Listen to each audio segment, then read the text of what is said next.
You good, Chris? All right, good evening. My name is Bill Haddon. I'm the school board president, and tonight's May 21st, 2020 meeting is a special meeting.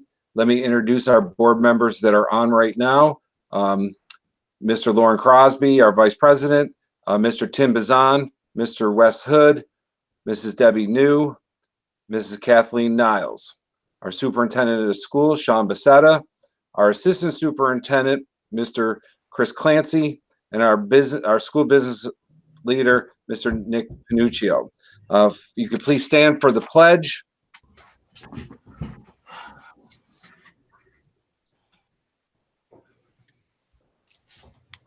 I pledge allegiance to the flag of the United States of America and to the republic for which it stands, one nation, under God, indivisible, with liberty and justice for all.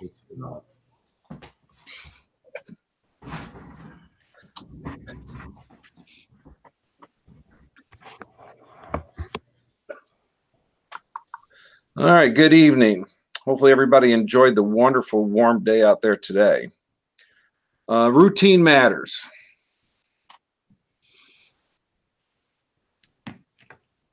Number one, resolved that upon the recommendation of the superintendent of the school, the board does hereby approve the following routine matters.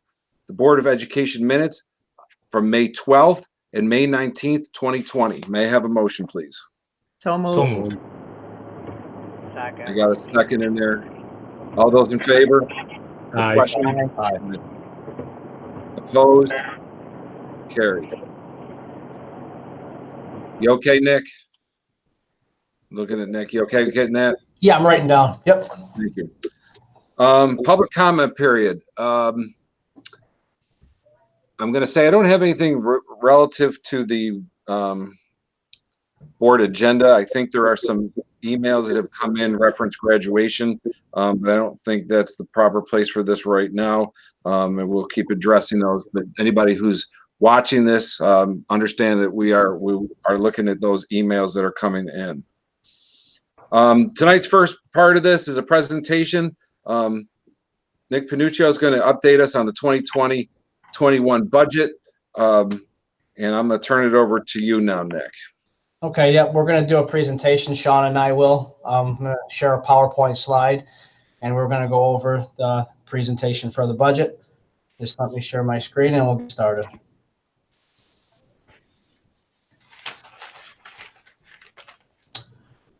All right. Sean, you're able to see it. Go ahead and start. Okay. So Nick is getting our slide up. We'll just open with a couple of comments. First of all, we appreciate everyone's patience with bearing with what has been a very unusual budget process. Certainly nothing like anything I've ever seen before. As far as a very condensed timeline, having to make a lot of important decisions and dissect a lot of information in a short period of time. So we appreciate people for being patient. And in light of that fact, we want to make sure that people understand that as questions come in, for example, we understand we can't do a traditional budget hearing process, and that we can't have that face-to-face interaction that I know Nick and I both enjoy having with people who have questions. So just we want everybody to be aware that we're presenting information tonight. The public hearing is a week from tonight. Moving forward from tonight and over this next several weeks, as people have questions, we want people to reach out to us by phone, by email, whatever way works for you. And we'll make sure that we address these questions. We know that some questions people have, probably several people have. As we did with the capital project back in December, we're going to be compiling frequently asked questions with answers. We'll be sharing those in written form and through video updates. So please take advantage of any of those sources of information as we work through this budget process. So getting into the budget, I always like to talk about the budget No offense to guys like Nick, the number guys, but the budget is not simply an exercise in math and accounting. It's a reflection of our priorities as a school district. So don't get me wrong, the math and the accounting is critically important to our operation, but so is the vision and the plan for successfully tackling the district's goals. And so this, if we do it well, even in difficult times, what we talk about should be tied to our priorities and goals heavily. Again, I've said it regularly. It's important what we say, but it's more important what we do. And so we want to make sure that our words and our actions are in line with each other. So there's really two primary things that we look at when we're shaping the budget. One of the priorities is to create a budget that supports the established district priorities and state education department requirements.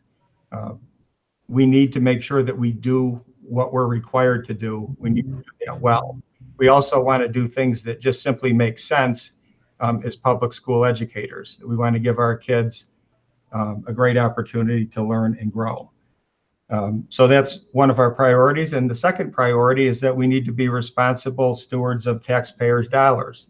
And we take that seriously. And there are multiple examples that we'd like to share with you of how we've taken measures to make sure that our actions back up our words in that area. So as far as point number one, how our money, the way we allocate our funds reflects our district academic priorities. We need to make sure that we're able to adapt as our environment changes. We need to make sure that our budget reflects the priorities that we have for today and tomorrow and doesn't simply serve as a placeholder to the past. We want to learn from the past. We want to respect the past, but we want to make sure that we're ready for the challenges that are coming our way. And our goal is to be exceptional, not to be average. And so a lot of the things we talk about are not to just simply get by, but to be the best that we can possibly be and live up to the legacy that is the Canastota Central School District. On the point number two, on the financial, being responsible stewards of the taxpayer dollars, you're going to hear a lot of talk about focusing on operational efficiency. How can we maximize everything that we do to get the most out in the most effective, efficient way? How can we maximize available funds? A lot of what we're going to talk about is talking about leveraging every dollar spent. Let's get the best return on it. In some ways, we can drive aid back into the district if we take advantage of some of the aidable services through BOCES. We also are paying a lot of attention to our utilization of grant funds. For example, as a CSI in a target district, we have certain grant funds available that if spent and allocated wisely will do a lot to move forward our educational priorities and agenda. And finally, we are under a constant evaluation process for any position. For example, any position in the district, whether someone retires or moves on to another opportunity, those positions are always looked at. We do not simply replace. Positions are questioned as they should be. And when it makes sense to either modify what a position looks like or to look at a possible reduction through attrition, that's something that we've looked at and that is a part of this budget plan that we're going to be looking at tonight.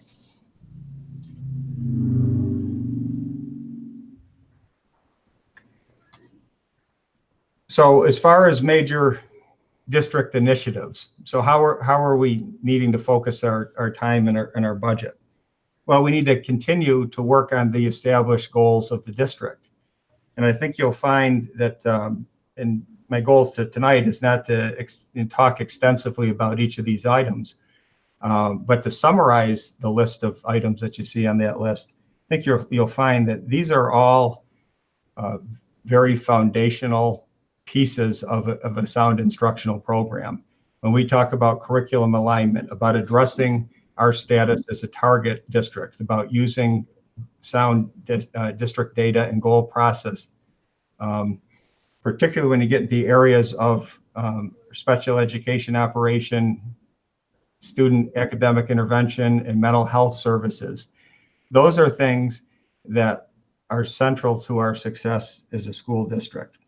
The budget plan that you're going to see tonight reflects that, in the sense that even though we are in difficult financial times, we've constructed a budget plan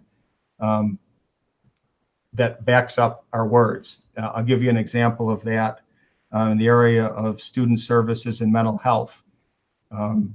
It was a clear priority based on the special ed program analysis, student intervention analysis, and mental health analysis that we went through several months ago and that we had presentations on at board meetings.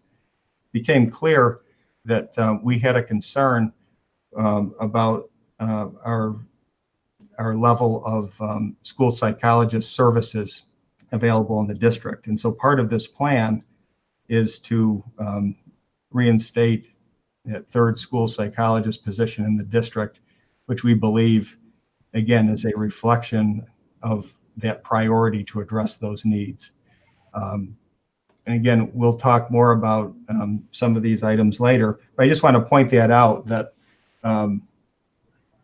it's critically important that we find ways to support these things that we say are an established goal. Even if the financial times we're in are difficult, we still need to find a way to try to make some of these things happen.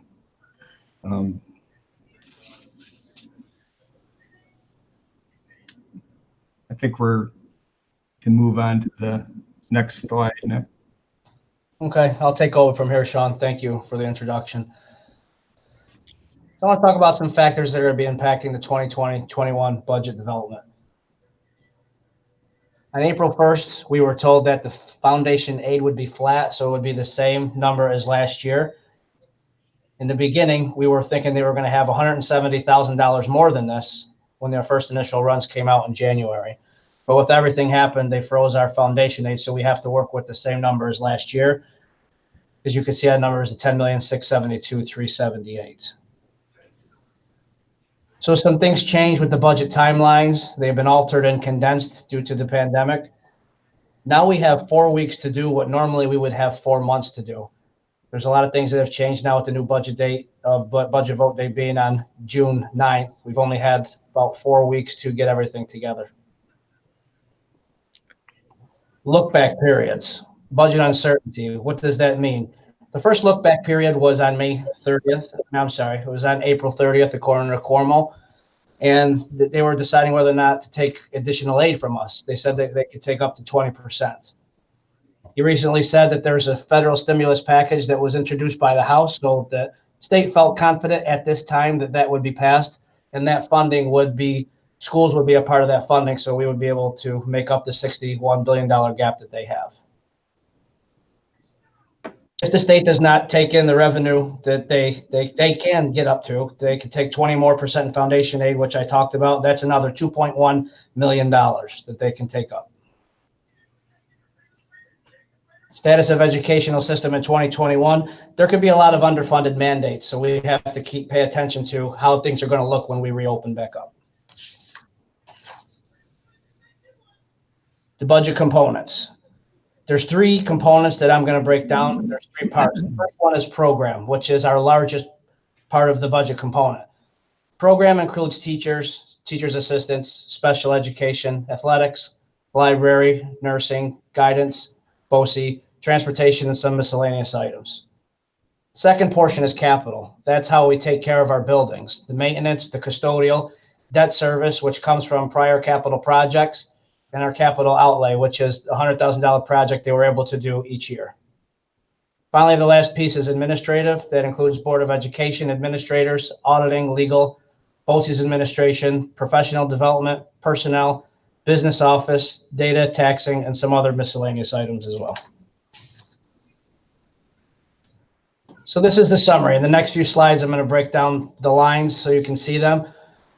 For this year, we're proposing $31,948,000, which is a 1.18% increase in our expenditures from last year to this year.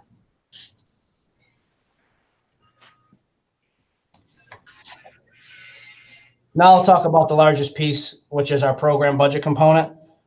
That represents 75.6% of the budget, which is increased by $445,066. The largest increases are contractual salaries and benefits. That's what makes up the increase for that. If you look at the bottom, you'll see where the transfers capital outlay is. That's decreased by $100,000 because that actually belongs in the capital portion. So you'll see the asterisk next to some of the numbers. So some of I use different accounting methods based on those. So that's why some of these have changed from prior years. They're put in the spots that they need to go into. The second part is the capital budget component. This represents 14.1% of the budget, and it's decreased by $437 or $1,000 and $941. The reason being, if you look at debt service, which is the fourth line down, it's down about $600,000, $550. That is because we've had some debt that retired. So some old debt that we were paying off in the past from old capital projects, the same as a car loan or a home loan, we don't have to pay that back anymore. Transfer to capital fund, that's the increase. I put that here from the prior page in program, and I put it in capital where it should go. The last piece is our administrative budget component. This is 10.3% of the budget and is increasing by $361,052. The increase is mostly, if you look down at employee benefits, the increase was mostly there. That is due to myself using a different accounting method than prior administration did. This is a nice little chart which kind of gives the big picture. As you can see, the program takes up 75% or 3/4 of our budget. The other quarter would be administrative and capital costs.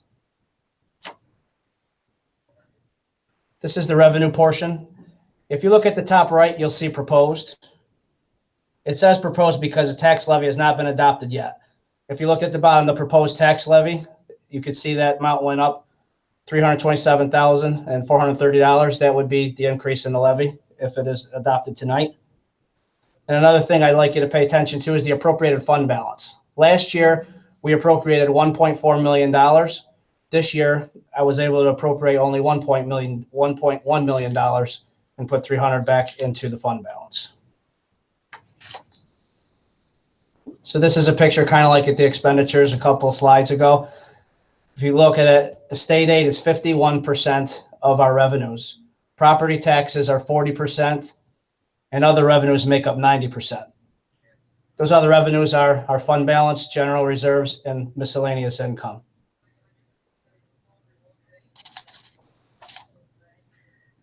Key components of the proposed 2021 budget. When I was discussing the expenditures, I mentioned that we increased the budget in 2021 of 1.18%. This means that the budget is $368,177 higher than last year. That comes from your contractual salaries and benefits that increase each year. Budget stays within the established tax cap at 2.65%, which means that the levy increase for the tax levy would be $327,430. This is what the tax levy would be increased by if we adopt the budget tonight, which would be on for vote. The district provides and maintains adequate district reserve levels.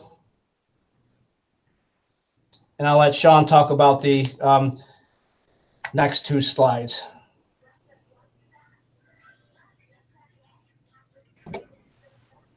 Yeah, as I mentioned earlier, whenever there's any type of retirement, departure from the district, we analyze those positions. There are a couple of examples of that we can give you tonight.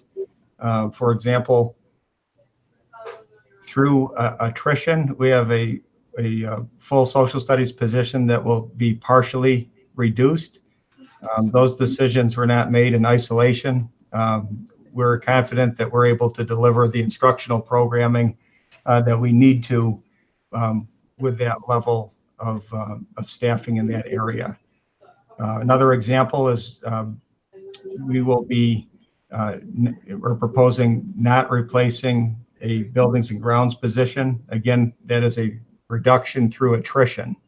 That is an open will become an open position that we're not going to fill.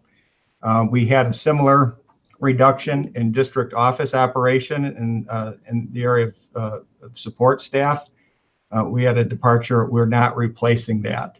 I think that gives you a pretty good flavor that when we're looking at reductions, those are several examples of reductions that are across the board. They're in district office operation, they're in buildings and grounds, and where it hasn't been damaging to our instructional program in the instructional area. We didn't just focus on one area of operation, we looked at all areas of our operation.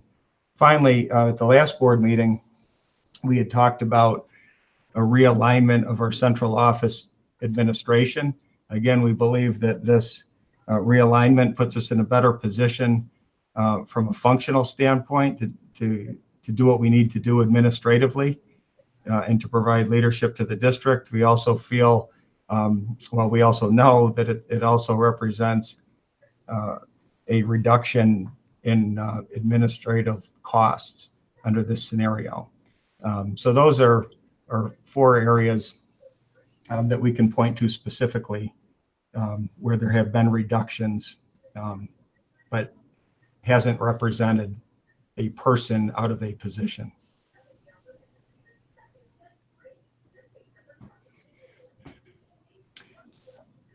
Again, in analyzing the overall status of the budget, we also looked to areas like supplies and materials budget. We believe that we can encourage all of our programs. We can support all of our programs while using some reductions in those areas. And so again, along with staffing, we're also looking at those types of things, and there are some efficiencies moving into next year. We wanted to look in those areas rather than reduce programs and people if we could avoid it. We looked at the area of how we use professional development services. And actually, let me take a step back before I talk about professional development. Looked at professional services.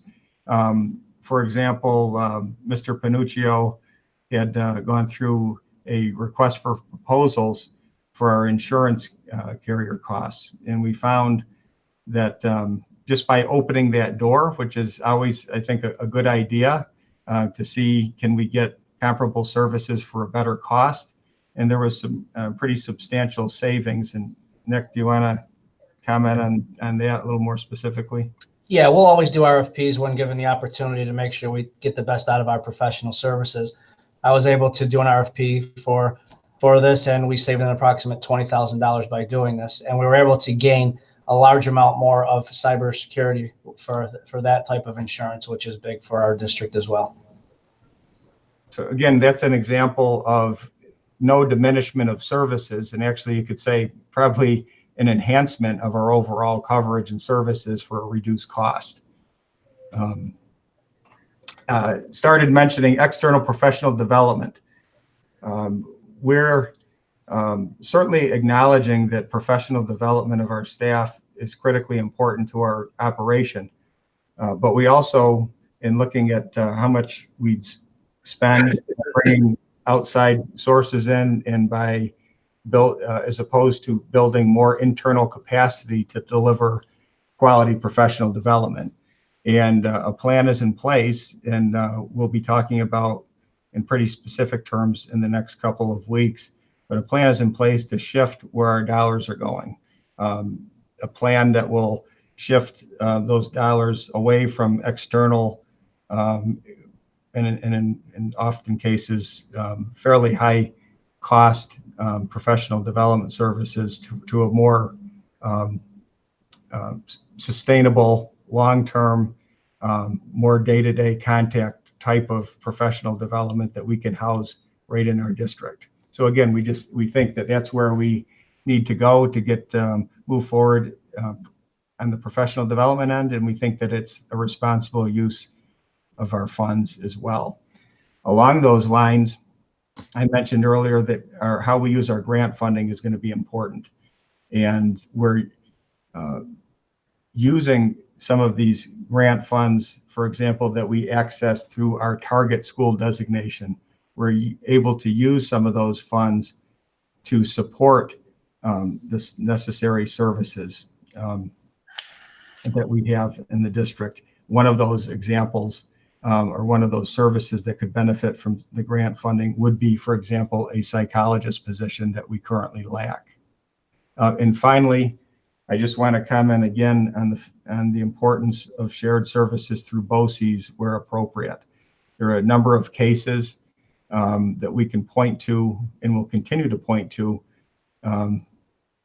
of cases where we've been able to maximize our dollars spent by driving some of our work through BOCES to generate aid. For example, this past year we did a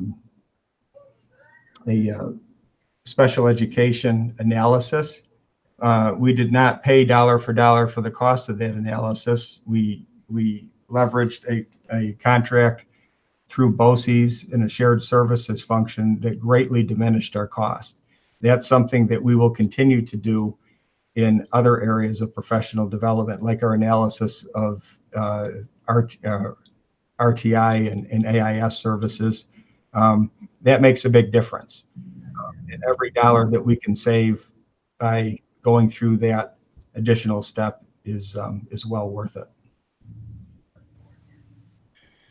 Thanks, Sean. And I can add to that too, as far as BOCES goes. If there's services that aren't able to be done through our local BOCES, we could do cross contracts with BOCES all over the state if they provide that service. So we're not just looking through our BOCES, we're looking through all other BOCES as well.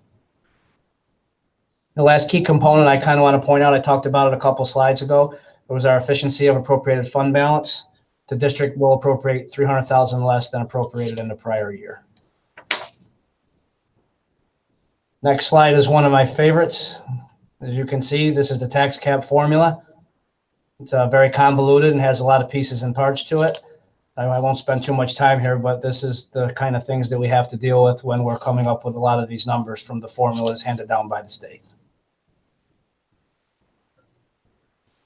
So based on that, I just wanted to talk about the estimated tax increase based on the proposed levy at 2.65%. This means that 70 cents per every $1,000 of assessed value, or if your home was assessed at $100,000, it would approximately be $70 added onto that. For your star exemptions, that's been frozen for a couple of years, that's $726. So I'd like to talk about contingency budget. Should the budget fail on June 9th, the Board of Education may adopt a contingent budget based on last year's tax levy. What does that mean? It means that we'll have to make an additional reductions of $327,430. I'd like to point out that we've done everything that we could do within this proposed budget to avoid cutting positions, which is not the same as attrition. However, if the vote is defeated, this will not be the case. I'd like to also note that there's no guidance for a defeated vote on June 9th, 2020. So what this means is time isn't on our side. We would probably go directly to a contingency budget. We would have to mail out absentee ballots for that. And I think that's pretty much sure why there is no guidance, because it would just be an impossible task to have another revote. I also want to talk about two other propositions. Proposition 2 is something that we do each year with our bus inventory. We purchase approximately 3 buses each year. And this year we're going to be doing the same for a total of $388,000. I would like to note that that's 90% aidable. So we would be getting 90% back in our transportation aid. Proposition 3, well, we talked about this during the capital project before the vote. We want to introduce a 10-year capital reserve fund not to exceed $5 million in order to offset future renovations, additions, and acquisition of machinery and equipment. This way, in the future, it would offset taxpayers' local share. Board of Education has 2 positions that are available. We had 2 candidates sign. That was for sign up to be voted on, to be Bill Haddad and Wes Hood. There also could be some write-ins as well. And finally, for the last slide, just want to give you some information. The budget vote is Tuesday, June 9th, 2020. As you see right there, it's by absentee ballot only, and they have to be received by 5 p.m. If the votes are not here at June 9th at 5 p.m., they will not be counted. Also, make sure that you sign the ballot envelope as well. Make sure that's signed with your signature.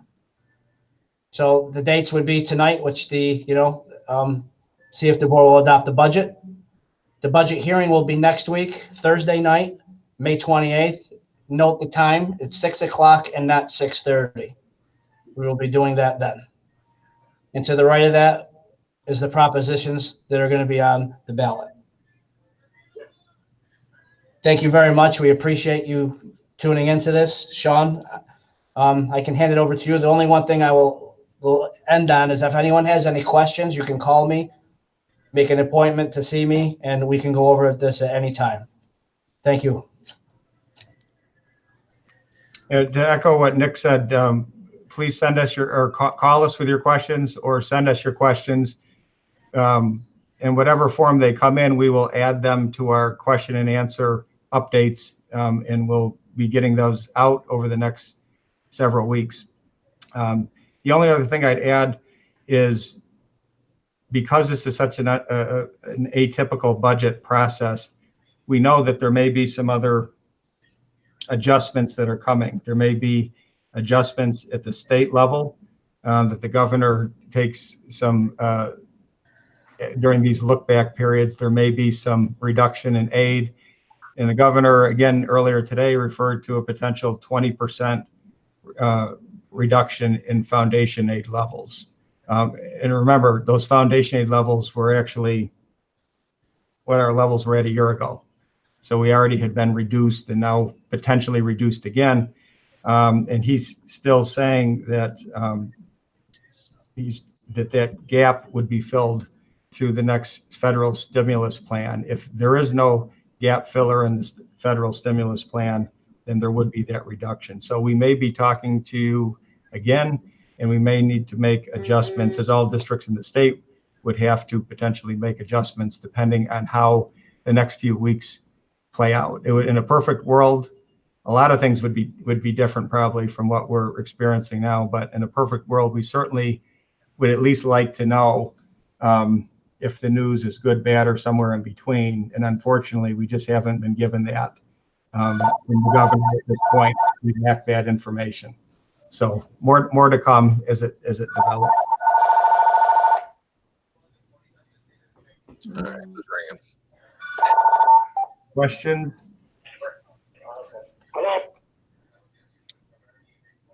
All right, here's what I was going to do is I was going to go to the first item that's talk about the budget to adopt this and do discussion under there, unless anybody's opposed to that. Okay, under new business, number 1, resolved upon the recommendation of the superintendent of schools, the board does hereby adopt the 2021 budget at $31,613,948. I have a motion. Bill, this is roll call too. I'm going to do that, yes. Okay. So moved. Tim, second. Second. All right, discussion. Anybody have any questions? I guess the only thing that I'd like to say is I want to thank everybody. I know that we've got Sean and Nick on here who is and Nick, I know that you're the ringleader on this. But I know that there's a whole lot of people who contribute, all the way from all the building leaders through the staff in the office there, that basically pulls this information to make sure that we got this right. As a board member, I'm concerned. I'm concerned about the look back periods. I'm afraid of what executive orders are going to change this. I'm concerned about what school looks like starting in September with, as Nick said, those unmandated directives that we may end up with, and who's going to pay for them. and just the political fighting between the states and Washington. So I think this right now, for what we know, is a very, very good budget. So I want to thank you guys for all the hard work on getting that done. Anybody else? I would just like to say that I hope that people understand, just as Nick pointed out as he ended his presentation, that the ballots must be mailed in. They cannot be hand delivered, and that you have to be very careful that you sign as they tell you to sign so that those votes can be counted. It's really, really important. And again, my hope is that obviously that this budget is what we best can do, and that heaven forbid if we have to go to contingency.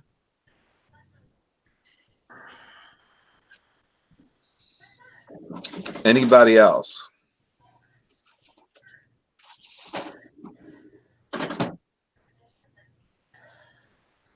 All right, I'm going to go to a roll call vote. Mr. Crosby.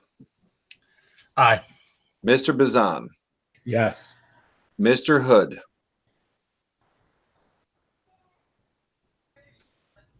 Wes, you're muted. I'm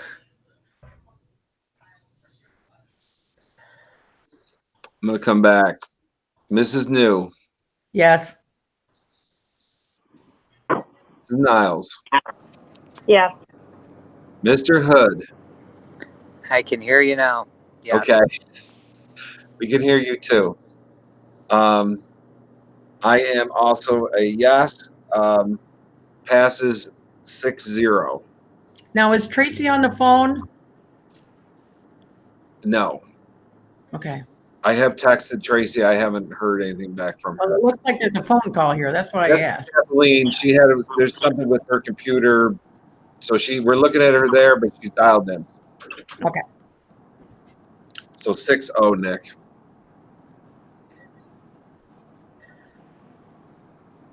All right, number 2, resolved upon the recommendation of the superintendent of schools, the board does hereby approve the 2020 bus resolution. Now, I am not going to read the whole thing, but I am going to read the proposition as it will be adopted.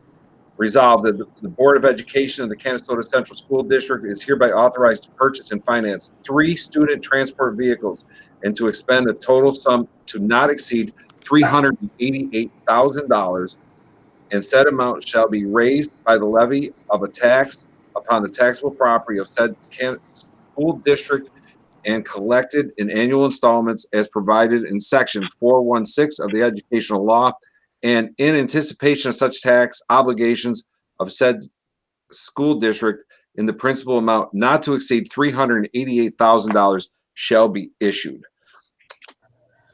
May I have a motion, please? So move. Second. Any discussion?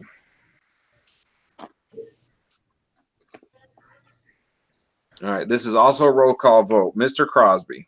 Yes. Mr. Bazan. Aye. Mr. Hood. Yes. Mrs. New. Yes. Mrs. Niles. Yes. 6-0 passed. Okay.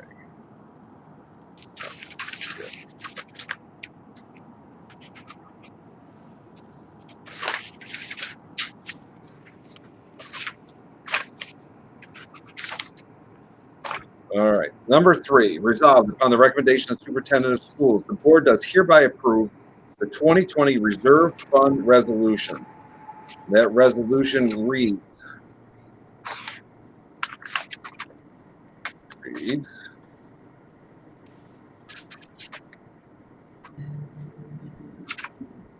shall the Board of Education establish a new 10-year reserve fund pursuant to section 3651 of the educational law in the amount of $5 million to be used for acquisition of machinery and equipment and renovations and additions to district facilities, including athletic fields and site work. Such reserve fund to be funded from 1, year-end budget surplus fund known as unassigned fund balance as available for the fiscal year ended June 30th, 2020, and each fiscal year thereafter for the term of the reserve fund. 2, transfers of excess monies from Board of Education designated reserves, and 3, amounts from budgetary appropriations from time to time as permitted by law. May I have a motion, please? So moved. Wes? Second. Kathleen? Any discussion?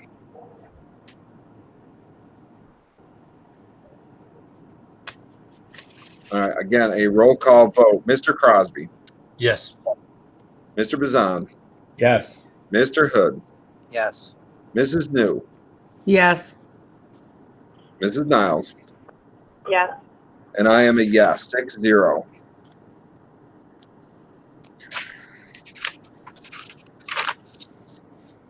All right, gotta move these all out of the way.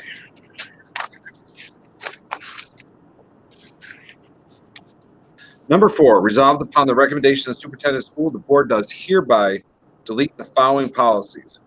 A, section 3000. 1, 3001 organizational chart. 3048 job description, school lunch director. 3049 job description of director of athletics.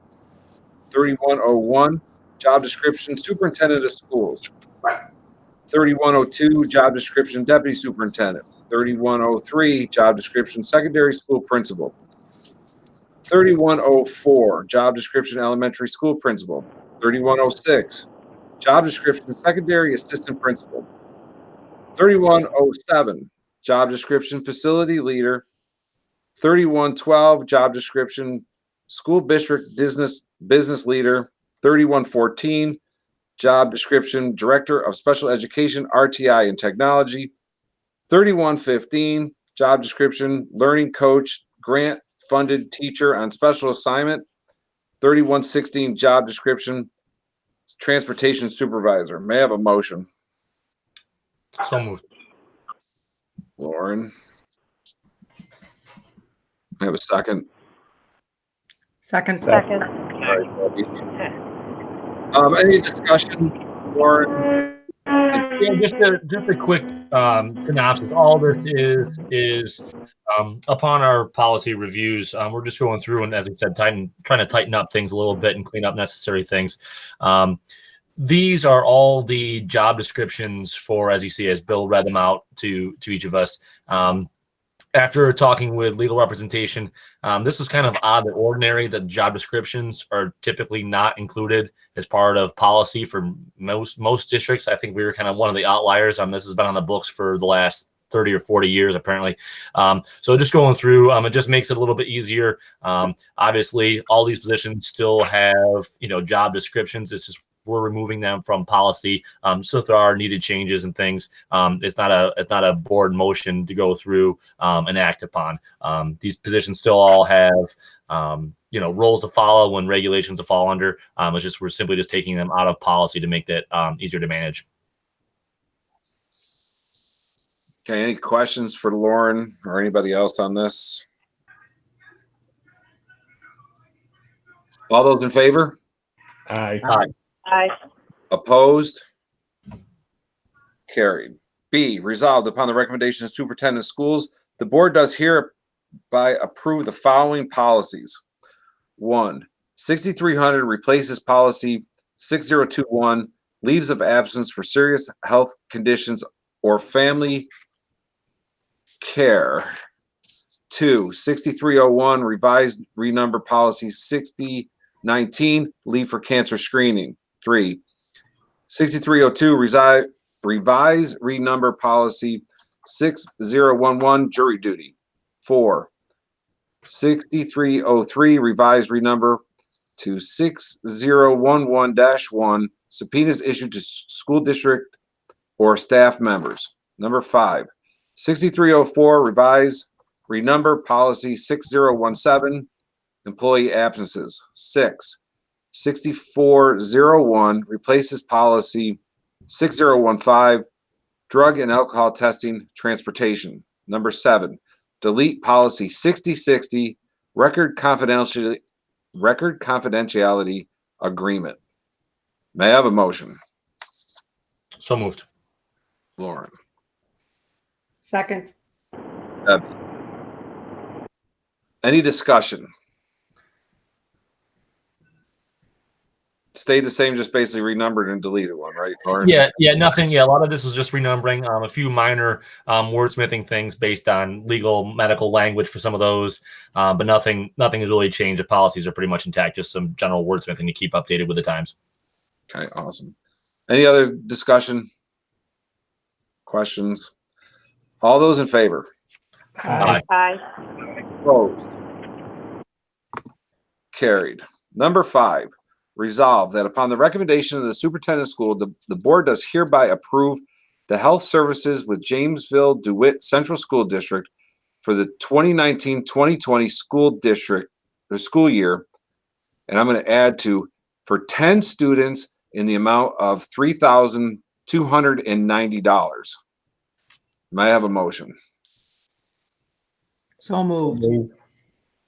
All right, Debbie and Tim, discussion. So here's the, so not included in your packet, and Nick did send it over to me. There's 10 students at $329 each. So there's the math on that. And this is for the, in your packet does have the different schools that they go to or that are involved with that. Any other discussion on this? All right, all those in favor? Aye. Aye. Opposed? Carried. You okay, Wes? I may have gone too fast for you, Wes. No, I'm good. Okay. Number 6, resolve that upon the recommendation of the superintendent of schools, the board does hereby approve John Slater to teach TC3 calculus by Thompson Cortland Community College beginning September 2020. May I have a motion? So moved. So moved. Any discussion on this? All right, other than the fact that we think this is a great thing for us to have this program here. Thank Mr. Slater for agreeing to teach this. All those in favor? Aye. Aye. Opposed? Carried. Resolved that upon the recommendation of the superintendent of school, the board does hereby approve Utica National through Haler, Fryer, and Kuhn as the district's insurance carrier effective July 1, 2020. May I have a motion? So moved. Second. Any discussion? This is the $20,000, Nick, that you talked about saving us, right, by this RFP and this change, correct? Yes, correct. Very nice. Any other questions? All those in favor? Aye. Aye. Opposed? Carried. Committee reports. Has anybody met since, I'm just gonna leave it like that. Has anybody met since our last board meeting on the 19th? Or the 12th or whatever we. No. All right, everybody's good, right? No, nothing new. Board comment period.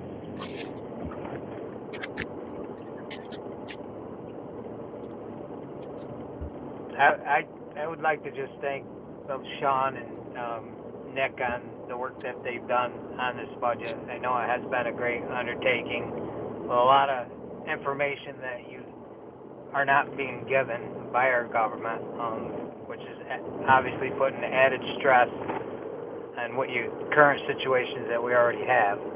So thank you for all your efforts. It's much appreciated. I second that.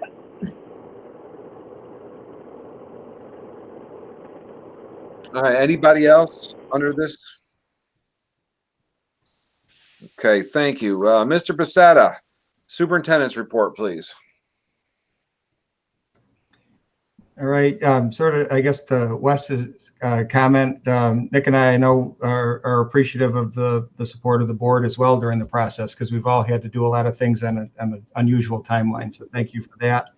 I know one of the big things I wanted to update people on was graduation. I know there's a lot of things swirling around based on some communications that have gone out.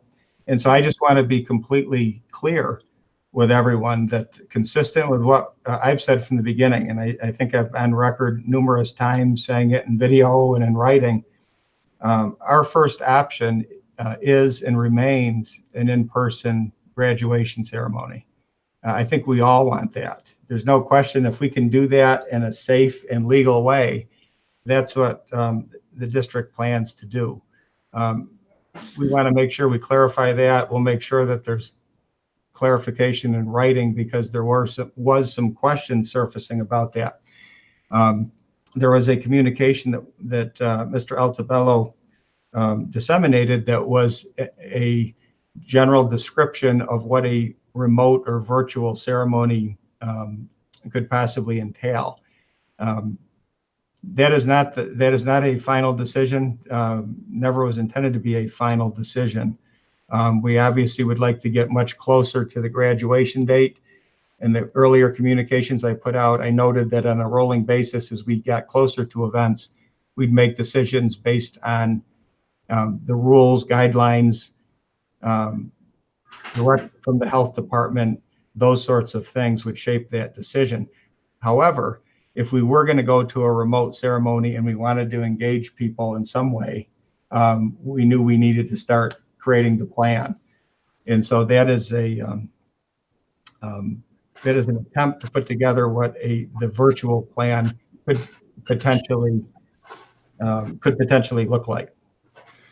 So again, I know some people have asked about, well, what if we do social distancing practices and keep people 6 feet away, or they've heard that some districts are doing in-person ceremonies. Again, to go back to my original comment, if we can do an in-person graduation and we can do it in a way that the health department signs off on, that local authorities who would oversee that process would sign off on, then we'll do it. However, it's important to note that in a lot of the suggestions that people have been giving us, it doesn't account for one critically important piece of this. We can distance people. For example, we can put people in the stadium, we can put people on the fields, and we can create a 6-foot distance. That is not the issue. The parameter that a lot of people, I think, have forgotten is that there is a cap on gatherings of 10 or more people. We still live under that cap. So you can space people out, but until that limitation is modified, that can't happen. So even if we spread out on a huge area, it's still a social gathering by the way it's defined. And so please understand that, and also understand if that changes, if as we move to additional phases of reopening society, if that changes, then certainly we can make that adjustment. So just understand that plan Mr. Altabello disseminated, that is if everything stays the same as it is today, which we had to do. We had to be prepared for that. Is it a perfect plan? Nobody's claiming it's a perfect plan, but it is an attempt at a plan that can be modified and tweaked as we get closer, based on ideas and suggestions that people have, to make it as good as possible. One component of our graduation program was that we are able to do a virtual recognition of our seniors on CW6 on June 25th at 7:30. Some of the in-person components of the virtual graduation, which involve allowing students and some family members to come into the building on a one-at-a-time basis for pictures, that is also going to be woven into our CW6 ceremony. So that was part of the time element. Why are we doing some of those things in earlier mid-June, it's because we wanted to be able to have those pictures of students in the school facility in a safe way and be able to pull that tribute to the seniors together. So hopefully this clears it up. We'll continue to clear it up, and both through video and written updates. So if I haven't been clear enough, I'll say it one more time. We do want to have an in-person ceremony if we can do it, and if the health department and local authorities who oversee us will sign off on it. I would also say to the rumor that some districts are doing that, I can only answer for Canastota. What I would say is to go ahead and do an in-person ceremony with the regulations in place would mean that I'm out of compliance with the law and out of line with health department regulations. And I'm not going to put the district or myself in a position to be in defiance of those sorts of laws. It would be irresponsible on our part, and it would open us up to liability that, quite frankly, we shouldn't be subjected to. So again, thanks for everybody's patience. We realize people are passionate about this subject. We realize that probably no matter what we do, we're never going to get it completely perfect because we're in uncharted territory, but we're going to do the best we can. I can promise you that we've listened to comments. I know Mr. Altabello had asked for some feedback. We still entertain feedback because, you know, we can still shape what this is going to look like over the next few weeks.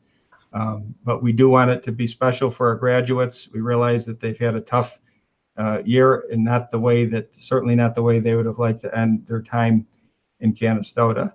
And so we will do whatever is reasonable and safe and legal to recognize them properly. So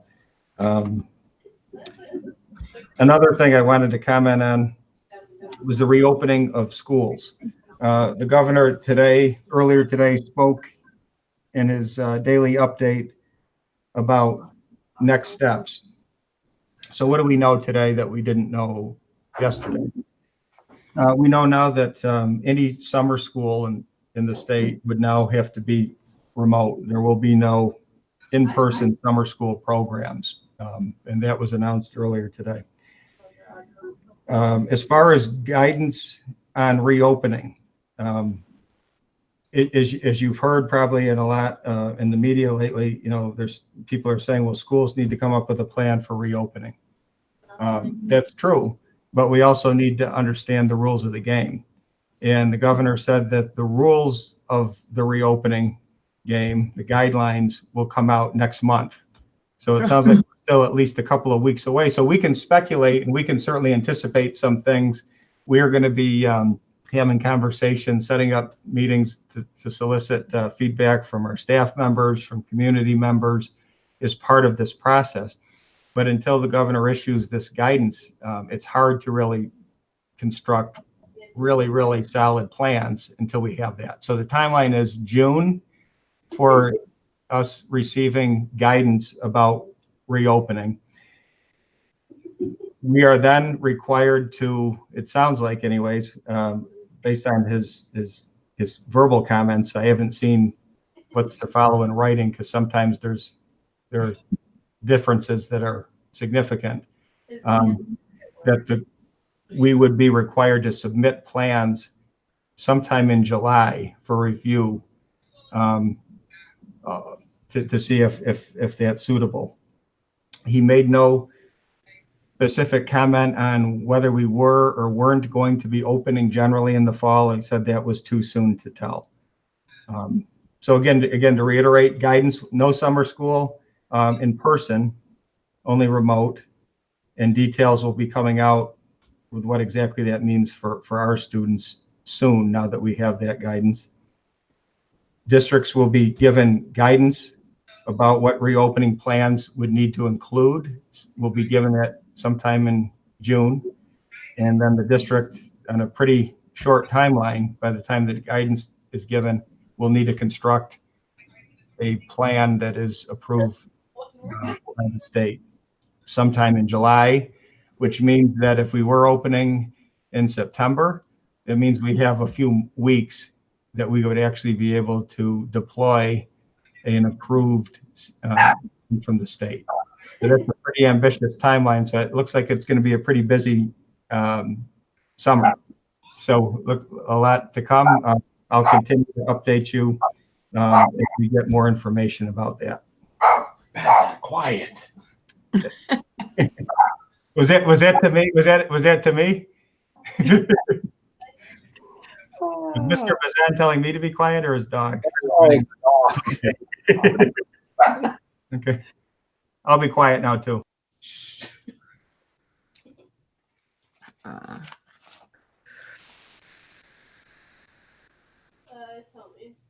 I'm just not sure how you gonna wait for this reopening plan and, all right, I'm gonna leave my comments alone for that. We'll wait and see what comes. Thank you. Any other questions for the superintendent? One of the things I think we got to keep reminding people of, because we keep saying whatever it is, like CKW6 or whatever, and Wes told us that it was channel 13, and I think we got to keep reminding people that it's channel 13, because channel 6 doesn't, we don't get channel 6, so got to be channel 13.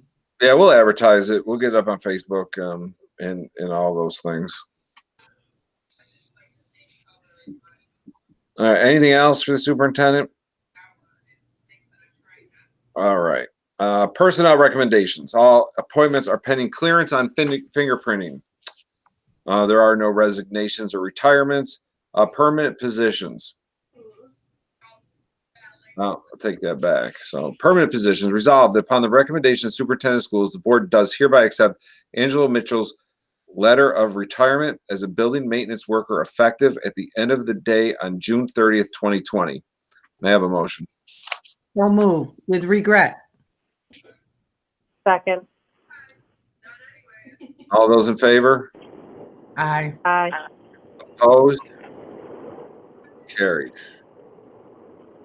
Resolved upon the recommendation of superintendent of schools, the board does hereby accept Gordon Bruno's letter of retirement as a cleaner effective at the end of the business day on May 15th, 2020. I have a motion. So move with regret. Yes. Well, Second. thank you. All those in favor? Aye. Aye. Opposed? Carried. Resolved upon the recommendation of the superintendent of schools, the board does hereby accept Brenda Stye's Mm-hmm. letter That's of retirement as a bus driver effective at the end of the business day on November 17th, 2020. May I have a motion? So move again with regret. Second. Second, thank you. All those in favor? Aye. Opposed? Carried. Substitute positions. Resolved upon the recommendation of the superintendent of schools, the board does hereby appoint Brenda Stye as a substitute bus driver at $22.32 an hour effective November 18th, 2020. I have a motion. So moved. Kathleen. Second. Second. Second, Wes. All those in favor? Aye. Aye. Opposed? Carried. Again, I don't have anything official on the public comment period. Future dates. So next Thursday, May 28th, budget hearing, 6 o'clock, same format, same online. So if you have any questions or that, get those and they'll either be addressed at that next one. So for anybody who saw tonight's presentation. June 9th is the budget and trustee vote. And then on June 9th, the regularly Board of Education meeting will be starting at 7:30 that evening. Allow for the voting to be calculated in that process.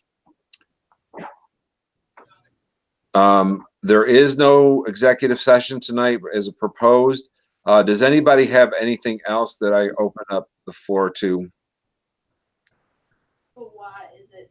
All right, I'll take a motion. I'll take a motion to adjourn. So move. Tim, Second. thank you, Kathleen. All those in favor? Aye. Aye. Opposed? Carried. Thank you very much. Have a great evening. I'll see you back next Thursday. Enjoy the All holiday. right. Enjoy. Thank you, everyone. Holiday, yes. Thank you, Sean. Thank you, Nick. Thank you.